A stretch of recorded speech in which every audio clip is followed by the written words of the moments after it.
What's up guys, Toy Bro here, and we're back again for another Marvel Legends review, taking a look at one of the comic figures this time around in the Thor wave. So we've got Lady Thor herself here. We've got her in our standard box with some pretty cool artwork on the side. We got her on the back with the lineup and the Build-A-Figure down there. That same artwork again. So let's pull her out and take a look. So this is the current incarnation of Thor, Jane Foster as the female Thor from Marvel Comics. I don't really know a great deal about what's going on with Thor right now, so I'm not going to get into the story. We're just going to look at this figure for what it is. And all things considered, it's okay. She was kind of at the bottom of my list in terms of figures I really cared about in this wave. And as I've gotten a hold of them, she has risen towards the middle, I guess, the lower half of the middle. So let's take a look at her. She's got a few quirks about her that I don't particularly like. The cape being one of them. So if you've seen some of my other reviews, you know I didn't like the cape on movie Thor or movie Loki. The Hela cape is pretty good. This cape it's just really loose, like it just pops right off. And I have a big issue with capes that don't want to stay on because ultimately she's not a very compelling figure without it.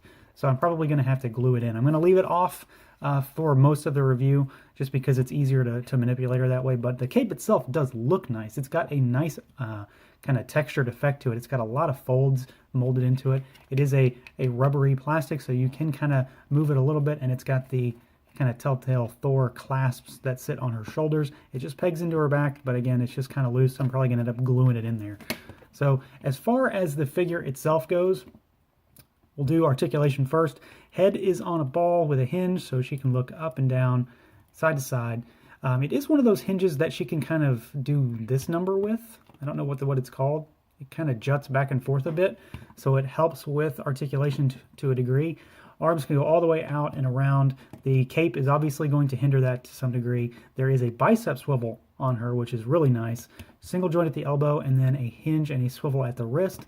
I wish the hinge was a vertical hinge because of the fact that she's using a hammer. Might as well be using a sword. It's the same kind of motion for the most part.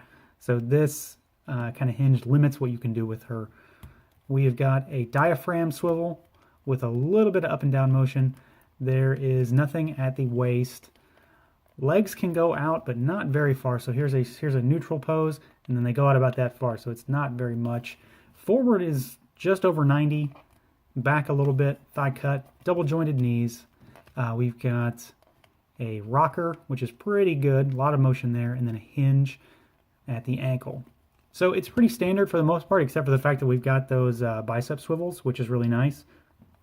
As far as the sculpt goes, I actually like the look of her. I think I prefer the Comic-Con exclusive version a little better. It's the same base figure, but I like the overall design of that figure in terms of color choices and then the hammer that she comes with. But this figure actually looks pretty good. It's better than I expected. Like I said, she's in the bottom half towards the middle of my favorites, if that makes any sense. So she's probably number 4 on my list of favorites in this line. Well, you can knock her over like that too. But there's just a lot more compelling figures in this way for me. But she's not bad. And in terms of design, I mean, she's actually pretty cool. There's a lot going on here overall. I really like her helmet design. I like the wings on the helmet. I like the crest on the forehead. I like the bracer that she has, and I like her breastplate. It's very nicely done. She's got the skirt piece here, which looks pretty good. I believe the San Diego Comic-Con version is a darker color. Don't quote me on that. But for the most part, it's very similar. It's a rubbery plastic similar to the cape, and then we've got all of the leather pieces built in there. We've got the kind of ankle bracers down here. They are free-floating pieces, so they can rotate. It helps with maneuvering her feet around a bit, so that's all right. And then again, you know, that cape is obviously a big part of her. It is just a negative for me in the fact that mine at least just doesn't want to sit on her very well. And then when it comes to her hands, she has a really hard time holding on to Mjolnir here. So it's not a very tight grip. It was, and then like a day after I got her, it just got really loose. The other hand cannot hold anything. It's just a fist hand. But you can see there is a lot of detail in some of the sculpted bits here, especially on the leather belt work on the bracers here. That's really nice, and I really like that. And then the overall belt and the skirt piece is really nice.